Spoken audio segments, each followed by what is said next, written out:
ముందుగా దేవాది దేవునికి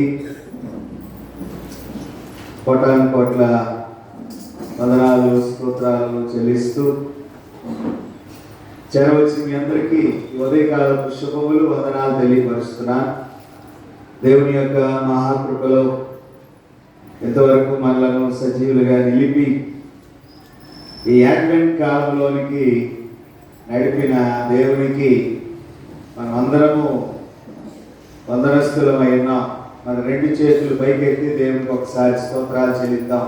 హల్లెలూయా, హల్లెలూయా, హల్లెలూయా. దేవుడు మన జీవితాల్లో మరి యొక్క అడ్వెంట్ కాలం ప్రభు యొక్క రాక దినాల్లోనికి మనల్ని నడిపించినందుకు మనము దేవునికి వందనస్తులమై ఉన్నాం. ఈ అడ్వెంట్లో మొదటి ఆదివారం, అడ్వెంట్ ఋతువు ప్రారంభంలో దేవుని కృప దేన స్థితిలో ఉన్న వారికి నిరీక్షణ. దేవుని కృప దేన స్థితిలో ఉన్న వారికి నిరీక్షణ. Grace of God, the hope for the lowly. దేవుని యొక్క కృప దేన స్థితిలో ఉన్న వారికి నిరీక్షణ. నిర్గమాకాండం 2వ అధ్యాయం 1 నుంచి 10 వచనాల వరకు మొదటి పాఠముగా, 2వ దెస్సలోనీయులకు రాసిన పత్రిక 2వ అధ్యాయం 13 నుంచి 17 వరకు పత్రిక పాఠముగా, లూకా సువార్త 1వ అధ్యాయము 46 నుంచి 56 వరకు సువార్త పాఠముగా, తిరిగి 30వ దావీదు కీర్తన ఉత్తర ప్రత్యుత్తరంగా మరి ఈ దినాన్ని చదువుగా విన్నాం. ఈ నవంబర్ నెలలో చివరి దినమును బట్టి అడ్వెంట్ కాలంలో మరి నవంబర్ 25 నుంచి డిసెంబర్ 25 వరకు 4 ఆదివారాలు మనము దేవుని రాకను స్వాగతిస్తూ ఒక్కొక్క ఆదివారము మరి ఒక్కొక్క రీతిగా ఈ 4 ఆదివారాలు మనము జ్ఞాపకం చేసుకుంటూ ఉన్నాం. అడ్వెంట్ అనేటటువంటి పదము ఇది లాటిన్ పదం నుంచి ఉద్భవించింది.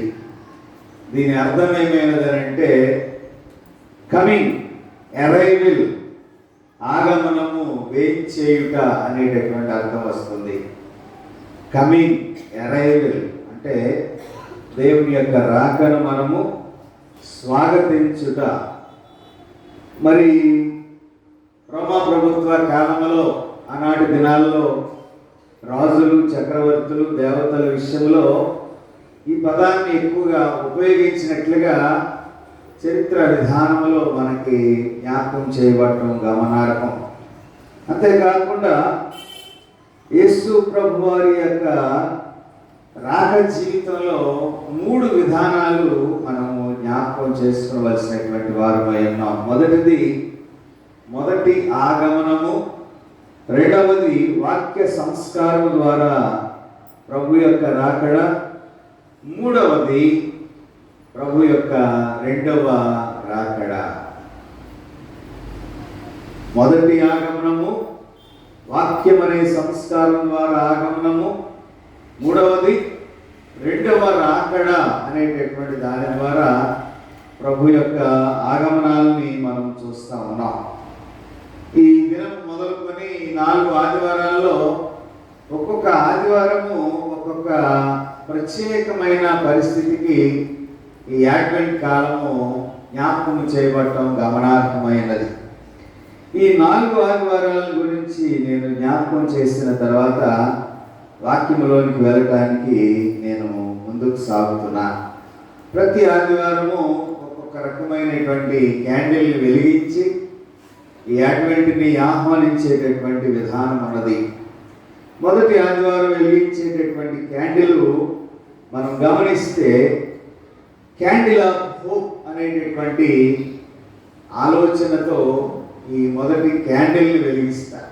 అంటే నిరీక్షణ గురించి తెలియచెప్పబడేటటువంటి ప్రవృత్తి, నిరీక్షణను గురించి తెలియచెప్పేటటువంటి ప్రవృత్తి. విశేషంగా మనం గమనిస్తే యెషయా మెస్సియా రాకన గురించి 700 సంవత్సరాలకు ముందుగానే మరి ప్రవచించినట్లుగా మనం యెషయా గ్రంథంలో చూస్తాం. యెషయా గ్రంథం 9వ అధ్యాయం 2వ వచన ప్రకారంగా మనం జ్ఞాపకం చేసుకుంటే ప్రభు యొక్క రాకన గురించి మనము జ్ఞాపకం చేసుకోవచ్చు. రెండవ ఆదివారం వెలిగించేటటువంటి క్యాండిల్ మనం గమనిస్తే క్యాండిల్ ఆఫ్ ఫెయిత్, బెత్లెహేములో వెలిగించబడేటటువంటి కొవ్వొత్తి. మీకా గ్రంథం 2వ అధ్యాయం 5వ అధ్యాయం 2వ వచనంలో మరి మరియా ఎలిజబెతులు బెత్లెహేమునకు విశ్వాసంతో ప్రయాణించడం ద్వారా అక్కడ క్రీస్తు వారి యొక్క ఆగమనము లేక జననాన్ని గురించి మనము మరి మీకా గ్రంథంలో 5వ అధ్యాయం 2వ వచనంలో మనం చూస్తాం. 3వ ఆదివారాన్ని వెలిగించేటటువంటి క్యాండిల్ ఆఫ్ జాయ్ అంటే మనం ఇక్కడ గమనించగలిగినట్లయితే ప్రాముఖ్యమైనటువంటి విషయం ఏమిటంటే ప్రాధాన్యత లేనటువంటి గొర్రెల కాపర్లకు దూత తెలియచెప్పినటువంటి ఆ వెలుగుతో కూడినటువంటి సంతోషాన్ని ఇచ్చేటటువంటి సంతోషకరమైనటువంటి వార్త క్యాండిల్ ఆఫ్ జాయ్. 4వ ఆదివారాన్ని వెలిగించేటటువంటి క్యాండిల్ మనం గమనిస్తే పీస్ క్యాండిల్. ఇది దూతలకు సంబంధించినటువంటి ప్రవృత్తిగా మనము జ్ఞాపకం చేసుకొనవచ్చు. సర్వోన్నతమైన స్థలములలో దేవునికి మహిమయు ఆయనకి ఇష్టులైన మనుషులకు భూమి మీద సమాధానం కలుగును గాక అని గాన ప్రతిగానాలు చేయబడేటటువంటి మరి ప్రవృత్తిగా ఈ 4 ఆదివారాలు మరి ఈ రకమైనటువంటి పరిస్థితులు గుండా యాడ్వెంట్ కాలము క్రిస్మస్లకు ముందు నడిపించబడేటటువంటి యాడ్వెంట్ కాలంగా మరి మనం ప్రత్యేకంగా జ్ఞాపకము చేసుకోవలసినటువంటి వారమై ఉన్నాం. ఈరోజు మరి మొదటి పాఠంలో మనం చదువుకున్నటువంటి మరి నిర్గమకాండం 2వ అధ్యాయం 1 నుంచి 10 వచనాల భాగంలో విమోచకుని జననము అంటే ఇశ్రాయేలీయులను విడిపించడానికి జన్మించినటువంటి మోషే యొక్క చరిత్ర, యేసుక్రీస్తు ప్రభువారి రక్షణ ద్వారా ఈ భూలోకంలో జరిగించబడిన చరిత్ర. జాగ్రత్తగా గమనించండి. ఇశ్రాయేలీయులను విడిపించడానికి వచ్చినటువంటి మోషే యొక్క జననము, మరి ఈ భూలోకంలో మానవులను రక్షించడానికి మనుష్య కుమారుడిగా వచ్చిన యేసుక్రీస్తు ప్రభువారి యొక్క జననం. అంటే ఇశ్రాయేల్ జనాంగం ఐగుప్తులో బానిసలుగా ఉన్నప్పుడు మోషే జన్మించాడు. మరి ఎక్కలేదు మోషేలో మరి దీనత్వాన్ని దైవత్వాన్ని చూచి దేవుడు తన యొక్క జనాంగాన్ని విడిపించేటటువంటి నాయకుడు ఇతడే అని మరి మనం ఇక్కడ గమనించాలి. ఎందుకంటే ఇతన్ని 3 నెలలు జబ్బు పెట్టిలో భద్రపరిచినట్లుగా మనము చదవబడిన వాక్యంలో చూస్తా ఉన్నాం. తర్వాత ఫరో కుమార్తె ఆ కుమారుని స్వీకరించి ఆ ఫరో కుమార్తె మరి దేవుడు ఏర్పరిచినటువంటి ఒక ప్రత్యేకమైన కృపగా మనము జ్ఞాపకం చేసుకోవాలి. మోషే కూడా యేసుక్రీస్తు ప్రభు వారికి సాదృశ్యంగా మనకు కనిపిస్తా ఉన్నారు. మోషే ఏమో మానవుల కోసం ఈ లోకానికి వచ్చినటువంటి మరి ప్రత్యేకమైన, యేసుక్రీస్తు మానవుల కోసం వచ్చినటువంటి ప్రత్యేకమైన పరిస్థితిని మనం చూస్తా ఉన్నాం. మోషే యొక్క జన్మ అనేటటువంటిది ఇశ్రాయేలు యొక్క రక్షణ కొరకు నడిపించబడినటువంటి రీతిగా మనం చూస్తా ఉన్నాం. ఒకసారి 2వ వచనాన్ని చదువుదాం. నిర్గమాకాండంలో నుండి. ఆ స్త్రీ గర్భవతి కుమారుని కని 3 నెలలు మనకు దాచెను.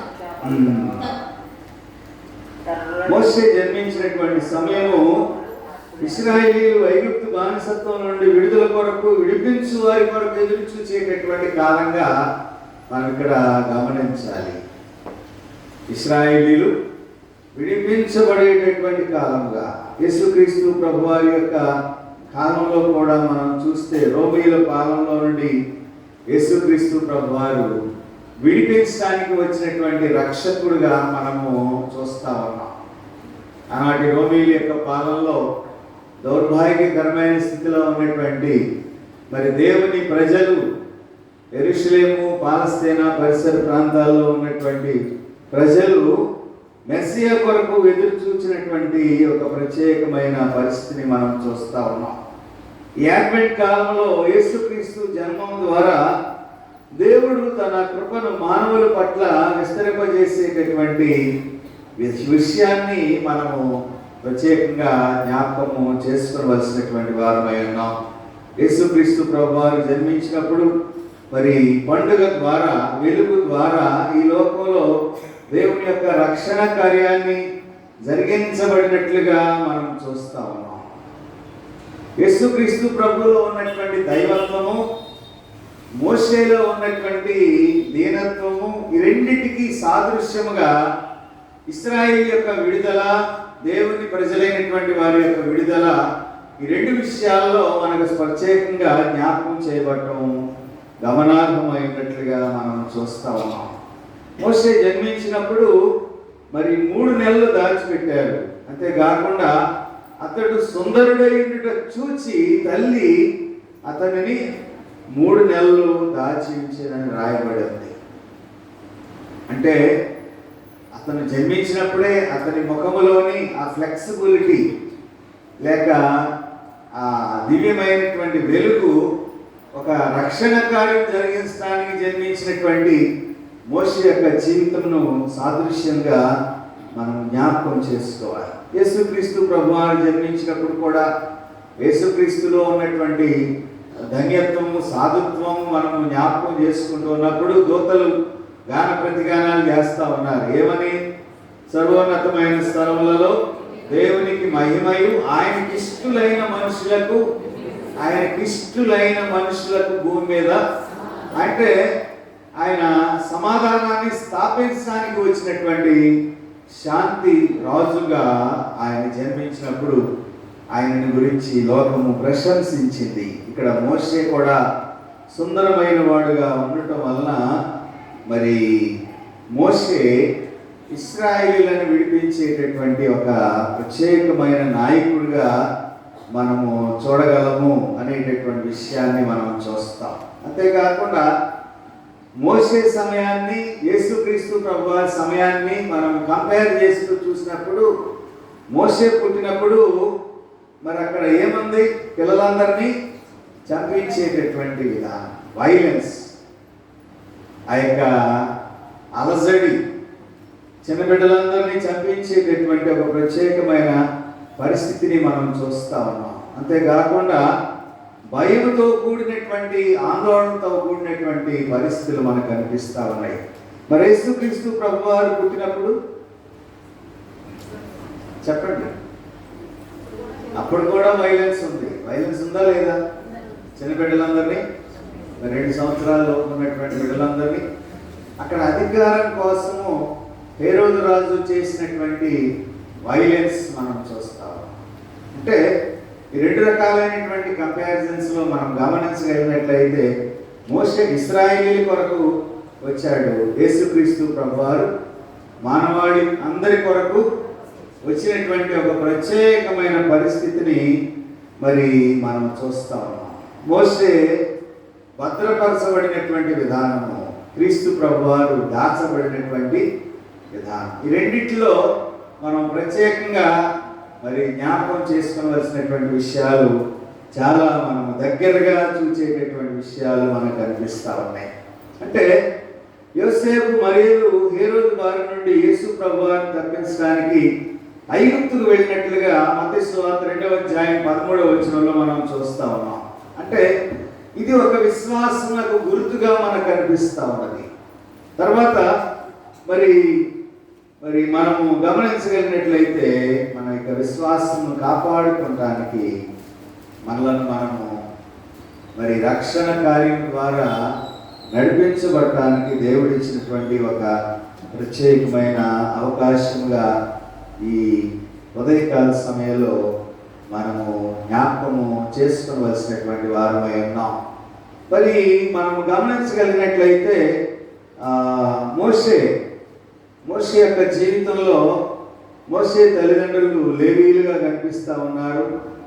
మరి వారి పేర్లు మనం తల్లిదండ్రుల పేర్లు మనము గమనించగలిగినట్లయితే జొకెబెద్, అమ్రాములు, ఇతని సోదరుడు అహరోను, మరి సోదరి మిరియాము. మోషే మరి దాచబడినటువంటి కుమారుడిగా ఆ కాలంలో ఫరో యొక్క ఆగ్రహానికి గురి అయినటువంటి చంటిబిడ్డల యొక్క పరిస్థితి, అది మరణానికి దారితీయకుండా 3 నెలలు దాచిపెట్టడం ద్వారా అది ఫరో కుమార్తె యొక్క కంటపడినప్పుడు మరి రాజాశ్రమంలో కుమారుడు దాచబడినటువంటి విధానము, అంతేకాకుండా అక్కడ కాకుండా మోషేకి ఎక్కడ ప్రొటెక్షన్ అనేది కూడా మనకి బైబిల్ గ్రంథంలో చూడలేదు. అక్కడ కాబట్టే మోషే దాచబడ్డాడు, కాబట్టే మరి ఎదిగించబడ్డాడు. మరి రాజాశ్రమంలో ఉండి మరి తర్వాత మరి దేవుని యొక్క ప్రణాళికలో మోషే మరి ఇశ్రాయేళ్లకు నడిపించేటటువంటి వారధిగా మనకు కనిపిస్తూ ఉన్నాయి. తర్వాత పాఠం మనం దశలోనికి రాసిన పత్రిక 2వ దశలోనికి పత్రిక 2వ అధ్యాయంలో మనము చదువుకున్నటువంటి వాక్య భాగంలో మనము గమనించగలిగినట్లయితే ఇది 2వ రాకడకు సంబంధించినటువంటి వాక్య భాగంగా మనకు కనిపిస్తూ ఉన్నది. క్రీస్తు ప్రభు వారి యొక్క 2వ రాక అంటే ఈ 2వ అధ్యాయము మరి ప్రభు యొక్క రాక దినానికి ముందు జరగవలసినటువంటి సంభవాలన్నిటిని గురించి మరి ఈ 2వ దశలోనికి రాసిన పత్రిక 2వ అధ్యాయం మనకి స్పష్టంగా తెలియపరచబడతా ఉంది. ఏమిటంటే ఈ భూలోకంలో క్రీస్తు రాకడకు ముందు భ్రష్టత్వం అనేటటువంటిది సంభవించాలి. ఆ భ్రష్టత్వం ద్వారా అనేకులు నశించాలి, మరి ప్రాణత్యాగాలు చేయాలి. ఇవన్నీ జరిగిన తర్వాతే 2వ రాకడ వస్తుంది అని అపోస్తలుడైనటువంటి పౌలు దశలోనిక సంఘానికి తెలియపరుస్తూ ఉన్నాడు. అంటే ప్రభు దినాన్ని గురించి వివరిస్తూ తెలియపరుస్తూ ప్రభు యొక్క రాక ద్వారా దశలోనీయులు మరి ఉత్కంఠతో ప్రభు యొక్క రాకడ కొరకు ఎదురు చూసేటటువంటి ఆ దినాలలో మరి జరిగించబడినటువంటి పరిస్థితులు మనం ఇక్కడ గమనిస్తే ప్రభు యొక్క రాకకు ముందు వివాహాలు, బహుబంధాలు అన్నీ రాజకీయంగా నడిపించబడేటటువంటి పరిస్థితులు, ఈ భూలోకంలో అలకల్లోలమైపోయేటటువంటి ప్రజానీకము, అంతేకాకుండా ఆనాటి దినాల్లో నాశన పుత్రుడు అనేటటువంటి మరి సాతాను ఈ భూలోకంలో విజృంభించి ప్రజలను అనేక రీతిలుగా భయభ్రాంతులకు గురి చేసేటటువంటి పరిస్థితులన్నిటి నుంచి మరి ప్రజలు దేవుని యొక్క రక్షణ నిరీక్షణతో అందరూ మరి ఎదురు చూడాలి అనేటటువంటి పరిస్థితిని మనం ఇక్కడ చూస్తూ ఉన్నాం. చూడండి 6వ వచనం నుంచి ఒకసారి చదువుదాం. దశలోనికి రాసిన 2వ పత్రిక. కాగా వాడు తన సొంత కాలమందు బయలుపరచబడవలని వాడిని అడిగించినది ఏదో అది మీరు ఎరుగుదురు. ధర్మ విరోధ సంబంధమైన బంధము ఇప్పటికే క్రియ చేస్తున్నది కానీ ఇదివరకు అడ్డగించుచున్న వాడు మధ్య నుండి తీసివేయబడు వారికి అడ్డగించును. అప్పుడు ఆ ధర్మవీరి బయలుపరచబడను. ప్రభువైన యేసు తన నోటి ఊపిరి చేత వారిని సంహరించి తన అగమన ప్రకాశము చేత నాశనము చేయు. నశించుచున్న వారు తాము రక్షింపబడుటకై సత్య విషయమైన ప్రేమను అవలంబింపకపోయేది కనుక వారి రాక అబద్ధ విషయమైన సమస్త బలముతోను నానా విధములైన సూచక క్రియలతోను మహత్కార్యములతోను దుర్నీతిని పుట్టించు సమస్త మోసముతోను నశించుచున్న వారిలో సాతాను కలగలుచు బలమును అనుసరించి ఉండును. ఇందుచేతే సత్యమును నమ్మక దుర్నీతి యందు అభిలాషులుగా వారందరూ శిక్షావిధి పొందుటకై అబద్ధమును నమ్మునట్లు మోసము చేయు శక్తిని దేవుడు వారికి పంపుచున్నాడు. చూడండి, ఇక్కడ మనం చదవబడిన వాక్య భాగంలో చూస్తా ఉన్నాం. యూదులు ఏ విధంగా అపవాదిని నమ్మారనంటే బయల్జెబూలు బైబిల్ గ్రంథంలో రాయబడింది. ఏంటండి? బయల్జెబూలు దుష్ట శక్తికి దేవుని శక్తికి మధ్య పోరాటం అనేటటువంటిది ఈ లోకంలో కానీ మానవ జీవితంలో కానీ తప్పనిసరిగా కలుగుతుంది. అదే మనము రోమాపత్రిక 8వ అధ్యాయంలో చాలాసార్లు మనం జ్ఞాపకం చేసుకుంటాం. ఏమిటది? శరీరానుసారులు, ఆత్మానుసారులు. ఈ శరీరంలోనే దేవుడు ఆత్మనుంచాడు. ఈ ఆత్మ ఈ శరీరంతో పోరాడేటటువంటి క్రమంలో ఏ విధమైనటువంటి చర్య జరుగుతుందో సాతానికి దేవునికి మధ్య కూడా అదే రకమైనటువంటి పరిస్థితులు ఈ భూలోకంలో జరుగుతున్నాయి అనేటటువంటి విషయాన్ని ఇక్కడ మనం జ్ఞాపకం చేసుకోవాలి. ఈ దుష్ట శక్తినే మనం కొంచెం ముందుకు చదివినట్లయితే క్రీస్తు విరోధిగా మనం భావించాలి. క్రీస్తు విరోధి ఎవడు? సాతాను. క్రీస్తు విరోధి ఈ భూమి మీద ఏం చేస్తున్నాడనంటే దుష్టత్వాన్ని చిమ్ముతూ ఉన్నాడు. దాన్ని మరలా మనం విశ్వాసులైనటువంటి వారిని దేవుడు ఏ విధంగా ఆదరిస్తాడో 13వ వచనం నుంచి చూద్దాం.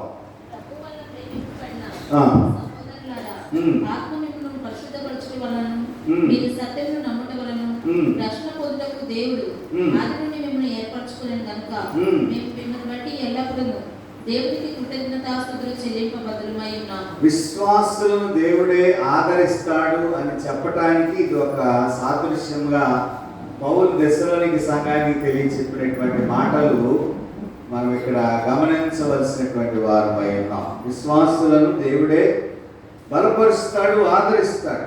అంతేకాకుండా విశ్వాసులకి ఒక ఆదరణను ఇస్తున్నాడు. ఏమిటంటే దుష్టుని శక్తికి భయపడవలసిన పని లేదు.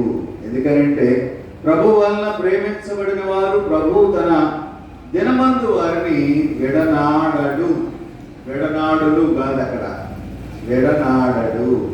అంతేకాకుండా ఆత్మ వారిని పరిశుద్ధపరుస్తుంది.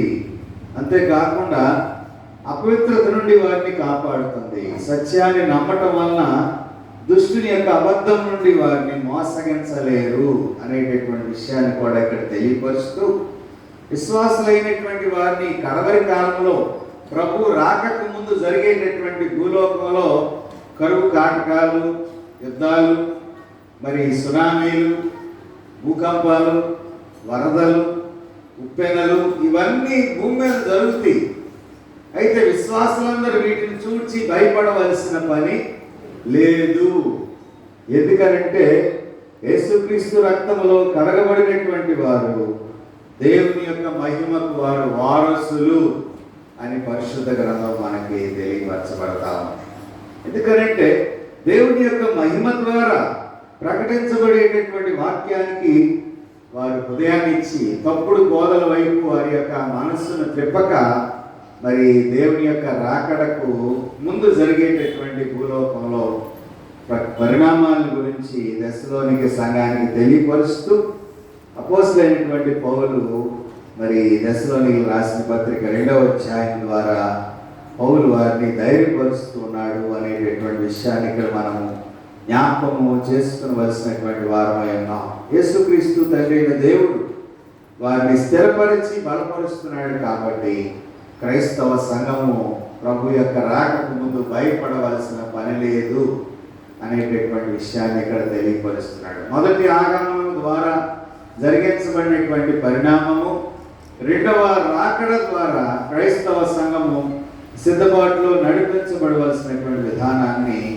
మనం ఇక్కడ చూస్తా ఉన్నాం. లూకా సువార్త 1వ అధ్యాయం 39 నుంచి 56 వచ్చిన వరకు మనం చదువుకున్నటువంటి వాక్య భాగంలో, సువార్త పాఠ్య భాగంలో మనం గమనించగలిగినట్లయితే మరియా యోధా అనేటటువంటి ప్రదేశంలో కొండసీమలో ఉన్నటువంటి ఒక ఊరుకు వెళ్ళి అక్కడ జకరియా ఇంట ప్రవేశించి ఎలిజబెత్ అమ్మకు వందనాలు చేయగానే ఎలిజబెత్ అమ్మ గర్భంలో ఉన్న శిశువు గంతులు వేసినట్లుగా ఇక్కడ మనం చూస్తా ఉన్నాం. అంతేకాకుండా యోహాను మరియు యేసుక్రీస్తు ప్రభు వారి యొక్క జననాలు మనం గమనించగలిగినట్లయితే బైబిల్ గ్రంథంలో ప్రవచనాత్మకంగా ముందుగానే తెలియపరిచిన రీతిగా పరిశుద్ధాత్మ ద్వారా వారి గర్భము దాల్చినటువంటి విధానాన్ని మనము బైబిల్ గ్రంథంలో చూస్తా ఉన్నాం. అంతేకాకుండా మరి లోకరక్షకుడైన యేసు గర్భములో ఉండే యోహాను దర్శించి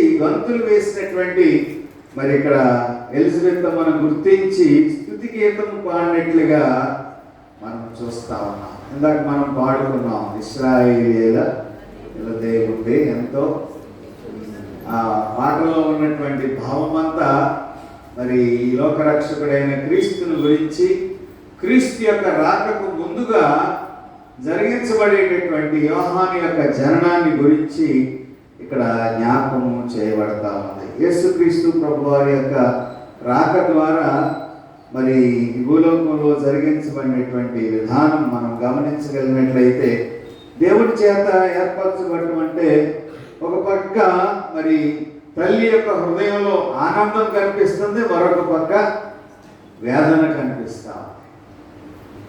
అంతేకాకుండా దేవుడు తనకిచ్చినటువంటి గొప్ప ఆధిక్యతలో దేవుని యొక్క కృప తోడుగా ఉన్నది. అందుకనే ఎలిజబెత్ అమ్మ స్తుతి గీతానికి ప్రత్యుత్తరముగా పాడినటువంటి పాట ఇది. హన్నా స్తుతి గీతం వలె పోలి ఉన్నట్లుగా మనం జ్ఞాపకం చేసుకోవచ్చు. ఎలిజబెత్ అమ్మ యొక్క స్తుతి గీతానికి, మరియ పాడినటువంటి స్తుతి గీతానికి, అంతేకాకుండా హన్నా యొక్క స్తుతి గీతం ఎక్కడ ఉన్నది? హన్నా యొక్క స్తుతి గీతం అంటే 1 సమూయేలు గ్రంథం 2వ అధ్యాయం 1 నుంచి 10 వచనాల భాగంలో మరి హన్నా యొక్క స్తుతి గీతం మనకు కనిపిస్తాం. లూకా సువార్త 1వ అధ్యాయం 46 నుంచి 55 వరకు మరియ స్తుతి గీతంగా కనిపిస్తా ఉంటే, ఇక్కడ హన్నా స్తుతి గీతం మనకు కనిపిస్తా ఉన్నాయి. మరి ఈ స్తుతి గీతం ద్వారా మరి ఒక స్టాన్లీ జోన్స్ అనేటటువంటి భక్తులు ఒక ప్రత్యేకమైన పరిస్థితిని తెలియపరుస్తూ ఉన్నాయి. ప్రపంచంలోనే అత్యంత ప్రభావవంతమైనటువంటి విప్లవ గీతముగా దీన్ని అభివర్ణిస్తూ ఉన్నాయి. విప్లవ గీతాలు ఎవరు పాడతారు? విప్లవ గీతాలు ఎవరు పాడతారండి? కమ్యూనిస్టులు, కామ్రేడ్స్ పాడతారు విప్లవ గీతాలు. ఎప్పుడు వెళ్ళలేదా? కంకి కొడవలి అనేటటువంటి గుర్తులో వాళ్ళు ఏం చేస్తారు? విప్లవ గీతాలు పాడతారు. యేసుక్రీస్తు ప్రభువారి యొక్క రాక కూడా ఒక విప్లవ గీతమే. ఆ విప్లవ గీతం ఎటువంటిదనంటే ఇటు కత్తులు కొట్టుకుని యుద్ధాలు చేసేటటువంటి యుద్ధం కాదది. ఇది దేవుని యొక్క కృప అనేటటువంటిది అందరికీ అందుబాటులోనికి నడిపించబడటానికి ఏర్పాటు చేయబడినటువంటి విప్లవ గీతం ఇది. అంటే మనుషులను రక్షించటానికి దేవుడే తన ప్రియకుమారుణ్ణి ఈ లోకానికి పంపించాడు. ఈ పాట మనం చాలా సందర్భాల్లో జ్ఞాపకం చేసుకుంటాం. దేవుని ప్రేమ ఇదిగో జనులారా, భావము నన్ను తెలియదు, కేవలము నమ్ముకొనిన పరలోక జీవము మన కబ్బును. దానిలో మనం ఒక వచనాన్ని పాడతాం ఏంటంటే, మానవుల రక్షింపను దేవుడు తన ప్రియ కుమారుని పంపెను, మన శరీరము దాల్చెను, ఆ ప్రభువు మన పాపములకు దూరుడే. అంటే ఏంటంటే ఆయన పాపిగా రాలేదు, పరిశుద్ధుడిగా వచ్చాడు. కాబట్టి మన పాపాన్ని రక్షించడానికి ఆయన శిలువ యాగమును ఎంచుకున్నాడు, తండ్రి అప్పగించబడిన బాధ్యత. కాబట్టి మరి 51వ వచనం చదవండి.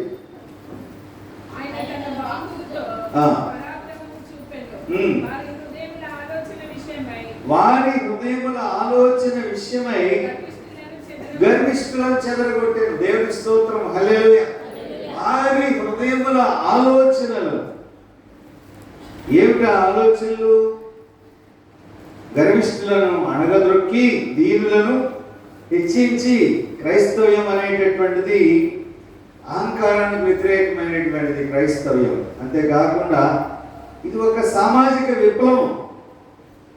సింహాసనం నుండి బలవంతులను పడద్రోసి దీనులను ఆయన పైకెక్కించేటటువంటి ఒక సామాజిక విప్లవం. వాళ్ళు ఏం చేస్తారు? ఎర్రజెండ ఎర్రజెండ అని పాడతారు వాళ్ళు విప్లవకారులు. ఆ విప్లవ కళాకారుల మధ్య అనేక కుటుంబాలు నిలిచి ఉంటాయి.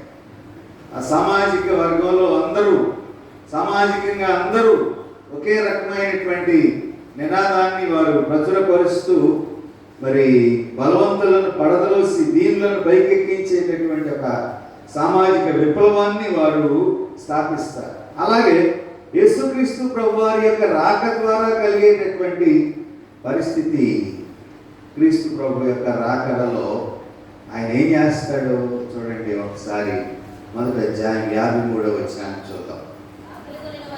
ఆకలి కొన్న వారిని మంచి పదార్థములతో సంతృప్తి పరచి ధనవంతులను ఒట్టి చేతులతో పంపివేది ఆర్థిక విప్లవం అంటే.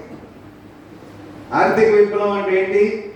ఆకలి కొన్ని వారిని మంచి పదార్థాలతో తృప్తిపరిచి ధనవంతులను ఒట్టి చేతులతో, ధనవంతులకు అక్కర్లేదు, ధనవంతులకి ఆకలి అంటే ఏమో తెలియదు, ఎందుకంటే వారు కడుపు నిండిన వారు కాబట్టి. ఈ లోకంలో ఎవరైతే పేదలు ఉన్నారో, ఎవరైతే అణగారినటువంటి వారు ఉన్నారో వారిని రక్షించడానికి ఆయన ఈ రాకడను మనము ఆహ్వానిస్తూ, అంతేకాకుండా యేసుక్రీస్తు ప్రభువారి యొక్క పాలనలో ఇక్కడ అంతా తారుమారైపోతుంది.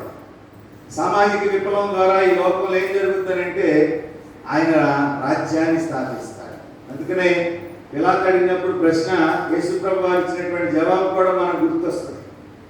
నీ రాజ్యం ఎలాంటిది అని అంటే, నీ రాజ్యము ఈ లోక సంబంధమైన రాజ్యము, దేవుడు నీకు అధికారం ఇచ్చాడు, కానీ నా రాజ్యం వేరు, నీ రాజ్యం వేరు. నా రాజ్యంలో అందరికీ సమానమైనటువంటి అర్హతను కల్పించే రాజ్యం. సామాజిక విప్లవం కోసం చైతన్యవంతులుగా చేయడానికి, దేవుని యొక్క రక్షణ కార్యం ద్వారా స్థాపించడానికి. అందుకనే ధనవంతుడు లాజరు ఉపమానం చెప్పారనే ఒక నానుడి. ధనవంతుడు లాజరు ఎక్కడున్నాడు, ధనవంతుడు ఎక్కడున్నాడు? లాజరు ఎప్పుడు తనకేమీ బాధ తెలియని స్థితిలో ఉన్నాడు, కానీ లాజరు ప్రతిదినము బాధపడుతూనే తన యొక్క జీవితాన్ని కొనసాగించాడు. కానీ ఈ లోకాన్ని విడిచిపెట్టిన తర్వాత లాజరేమో అబ్రహాము రొమ్మును ఆనుకుని ఉన్నాడు, ధనవంతుడేమో నరకంలో యాతన అనుభవిస్తున్నాడు. అప్పుడు నిజమైన రాజ్యాన్ని ధనవంతుడు చూసేమంటున్నాడు, నాకు 5 సహోదరులు ఉన్నారు, వాళ్ళకి ఎక్కడి నుంచి ఎవరైనా వెళ్ళి సువార్త చెప్పమని అడుగుతున్నాడు. కానీ అక్కడేం చెప్పబడుతుంది, ఇక్కడ నుంచి ఎవరు సువార్త చెప్పడానికి అక్కడికి వెళ్ళరు. అక్కడ చెప్పేవారు ఉన్నారు, వారి మాట వింటే వారు ఇక్కడికి రాకుండా, నరకానికి రాకుండా అబ్రహాము రొమ్మును ఆనుకునేటటువంటి స్థలానికి మరి చేరగలరు. ప్రియమైన దేవుని బిడ్డలారా, ఈ ఉదయకాల సమయంలో మనము జ్ఞాపకం చేసుకుందాం, క్రీస్తు యొక్క ఆగమనం ద్వారా ఈ భూలోకంలో కలిగేటటువంటి ఒక ప్రత్యేకమైన ప్రాధాన్యత.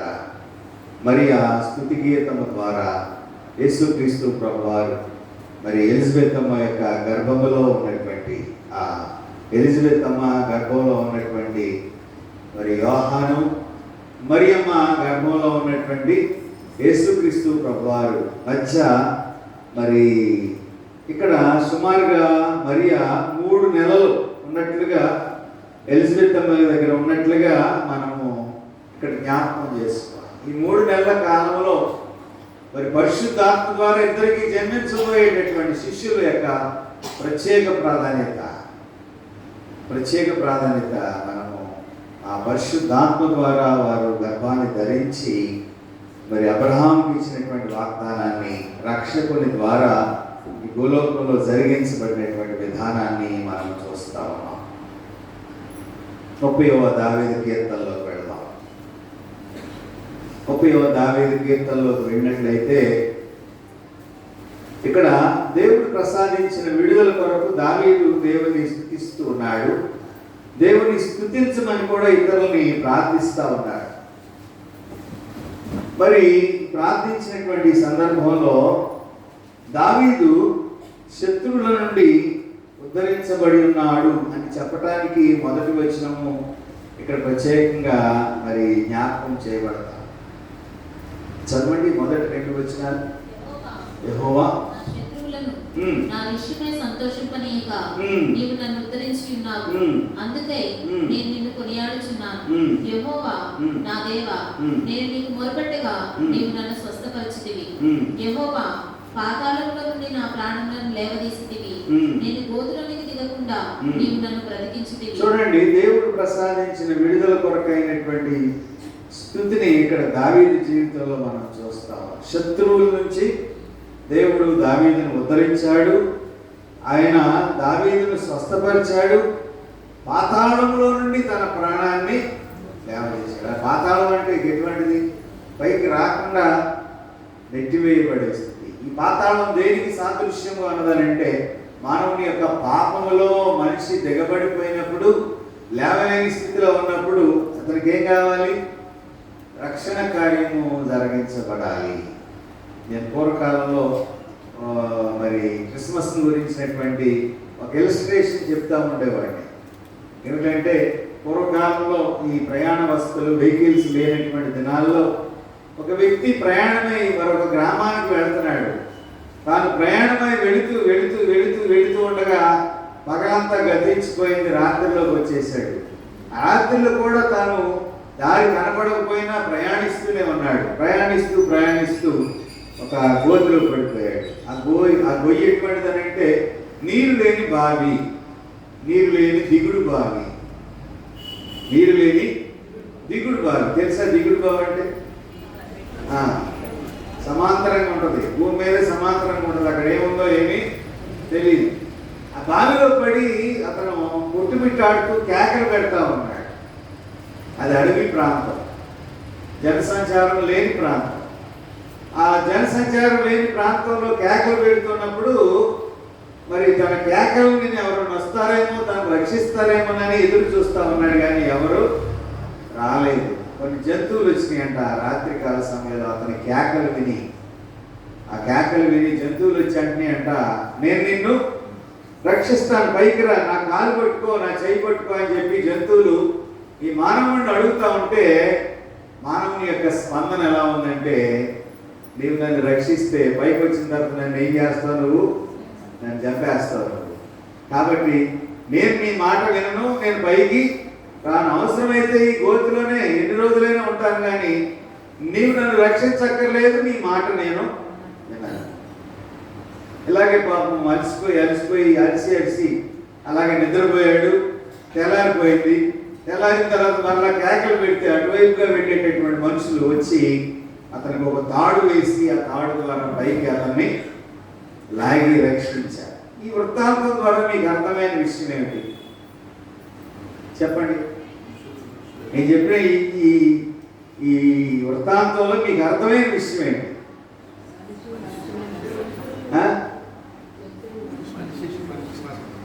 మనుషుల్ని మనిషి నమ్ముతాడు కానీ జంతువులు నమ్మడు. కాబట్టి నశించిపోతున్న మనుషుల కొరకు ఎవరు దిగి వచ్చారు? దేవుడే మనుష్య కుమారుడిగా ఈ లోకానికి వచ్చాడు. ఆయన రావచ్చు, ఆయన దేవుడిగా రకరకాలైనటువంటి రూపాల్లో ప్రత్యక్షం కావచ్చు. కానీ మనిషిని తన రూపంలో చేసినటువంటి దేవుడు తిరిగి రక్షించడానికి కూడా ఆయన మనుష్య కుమారుడిగా ఈ లోకానికి తండ్రి చిత్తానుసారంగా వచ్చాడు. కాబట్టి మానవులను రక్షించడానికి ఆయన భూలోకానికి వచ్చాడు. 5వ వచనం చూడండి, 30వ కీర్తనలో, ఆయన కోపం నిమిషమాత్రము, ఆయన దయ ఆయుష్కాలం. కోపం నిమిషం మాత్రమే ఉండదు, కానీ ఆయన దయ ఆయుష్కాలం. మనం జీవించినంత కాలము ఆయన దయ లేకపోతే మనం ఈ భూలోకంలో ఎవరము జీవించలేము. ఎందుకనంటే ఆయన కోపం వస్తుంది కొన్నిసార్లు మాత్రమే, కొన్ని క్షణాలు వస్తాయి. ఆ తర్వాత ఆయన ప్రేమ శాశ్వత కాలంగా ఉంటుంది. ఆయన ప్రేమ శాశ్వత కాలంగా ఉంటుంది. కాబట్టి దావీదు పొందిన క్షేమం కొరకు దేవుని స్తుతిస్తూ మరి కీర్తన రాసినటువంటి విధానాన్ని మనం చూస్తా ఉన్నాం. దావీదు యొక్క ధనాన్ని, బలగాన్ని, అధికారాన్ని ఆ క్షేమంగా ఉన్నటువంటి కాలంలో మరి తాను ప్రార్థించలేదు, కానీ తాను గోతిలో పడినటువంటి ఆ పరిస్థితులలో దేవుణ్ణి స్తుతిస్తూ ఉన్నట్లుగా ఈ కీర్తన ద్వారా మనం నేర్చుకుంటాం. కాబట్టి ఈ కీర్తన యొక్క ఉద్దేశం ఏమిటంటే, దేవుని యొక్క విడుదల కొరకైన స్తుతి ప్రార్థన. ఇక్కడ హన్నా ప్రార్థనను మనం జ్ఞాపకం చేసుకుంటున్నాం. మరియ యొక్క ప్రార్థన కూడా, స్తుతి గీతాన్ని కూడా జ్ఞాపకం చేసుకుంటాం. ప్రభు యొక్క రాక ద్వారా మన యొక్క సిద్ధపాటు ఏమైనది అనే విషయాన్ని ఇప్పుడు మనం జ్ఞాపకం చేసుకోవాలి. ఏ రకమైన సిద్ధపాటుతో ప్రభువుని ఎదుర్కొనడానికి మన యొక్క కుటుంబాలు, మన వ్యక్తిగత జీవితాలు సిద్ధపడుతున్నాయి? ఏ రకమైనటువంటి ఆహ్వానంతో మనం సిద్ధపడుతున్నాం? ఒక మినిస్టర్ గారు వస్తే, ఆ మినిస్టర్ గారు మన ఇంటికి వస్తే మనం రకరకాలైన సిద్ధపాట్లతో ఉంటాం. ఆయనకు కావలసినటువంటి ఏర్పాట్లన్నీ ఎంత ఖరీదైనటువంటివైనా లెక్క చేయకుండా మనం చేస్తాం. కానీ దేవాది దేవుడే మన దగ్గరికి దిగి వస్తూ ఉంటే మనం ఏ రకమైనటువంటి సిద్ధపాటు ద్వారా ప్రభువుని ఎదుర్కొనడానికి సిద్ధపడుతున్నామో ఈ యొక్క ఉదయకాల సమయంలో యాడ్మెంట్ మొదటి ఆదివారంగా మనం అందరము జ్ఞాపకం చేసుకోవాలి. ప్రభు యొక్క రాక కొరకు మనం ఏ రకమైన సిద్ధపాటుతో, ఈలోకి సంబంధమైన సిద్ధపాటును ఆయన కోరుకోవటం లేదు. నీ హృదయాన్ని ఆయన కోరుకుంటున్నాడు. నీ హృదయంలో ఆయన నివసించడానికి ఇష్టపడుతున్నాడు. ప్రభు రాక ద్వారా మనం నేర్చుకోవలసిన సత్యమేమైనదనంటే ఆయన మన హృదయంలో చేర్చుకోవాలి. మన పాపాల నుండి మనం విడుదల పొందాలి. మన పాపముల నిమిత్తమై మనం అందరం పశ్చాత్తాపడాలి. తద్వారా మన జీవితాలని ప్రభు కొరకు సమర్పించుకునేటటువంటి యాడ్మెంట్ కాలం అంతా ప్రభువుని హృదయంలో చేర్చుకుంటూ ఆయన ఆహ్వానించి మన పాప స్వభావాన్ని విడిచిపెట్టి పరిశుద్ధతలో మనం జీవించగలిగేటటువంటి ధన్యత పరిశుద్ధాత్మ దేవుడు మనందరూ అనుగ్రహించి నడిపించి బలపరిచి కాచి కాపాడుగాక. తల వంచండి, ప్రార్థన చేస్తున్నాం.